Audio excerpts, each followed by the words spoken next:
பார்த்தணும். இந்த இன்னைக்கு கிறிஸ்தவம் ஒரு கேலி கூத்தா சபைகள் எல்லாம் ஒரு கேலியா கேவலமாக போச்சு கிறிஸ்தவமே. இயேசு பேரே தூஷிக்கப்படுது அந்நியர்களுக்கு மத்தியில். பாப் ஸ்டாருங்கெல்லாம் தான் பெரிய போதகருங்க, அவங்கள பற்றி தான் பேச்சு. ஆண்டவர் சபைகளே அசிங்கமாக இருக்கிறதுக்கு சில பேர் வந்த உடனே ஒரு பைபிளை சொல்லி கொடுக்குறாராம். ஏன் வெளியில் போனால் என்ன, வெறும் டான்ஸு கூத்து, அங்கே கைத்தட்டுறது, ஆளே லூயான்னு விசில் அடிக்கிறது, அதான் கேலி கூத்து.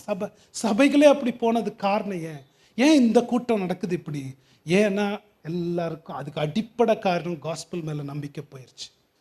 நம்புறதில்ல. காஸ்பிள் மட்டும்தான் சொல்லணும். நம்ம சபையாக காஸ்பிள் மட்டும்தான் மறுஜன்மம் கொடுக்க முடியும். காஸ்பிள் மட்டும்தான் அவங்களுடைய ஆழமான கேள்விகளுக்கு பதில் உண்டு. வாலிபர்கள் இன்னைக்கு பாவத்தில் டான்ஸை கேட்பாங்க, பாட்டு கேட்பாங்க, அதை கேட்பாங்க. இல்லை, அவங்களுக்கு காஸ்பிள் சொல்லி கொடுங்க. ஏன்னா அந்த வசனம் தான் அவங்களுக்கு மறுஜன்மம் கொடுத்து புது வாழ்வை கொடுக்கும். அவங்க பாவ இருதயத்தை மாத்துறது காஸ்பிள் தான். காஸ்பிளை சொல்லி கொடுங்க.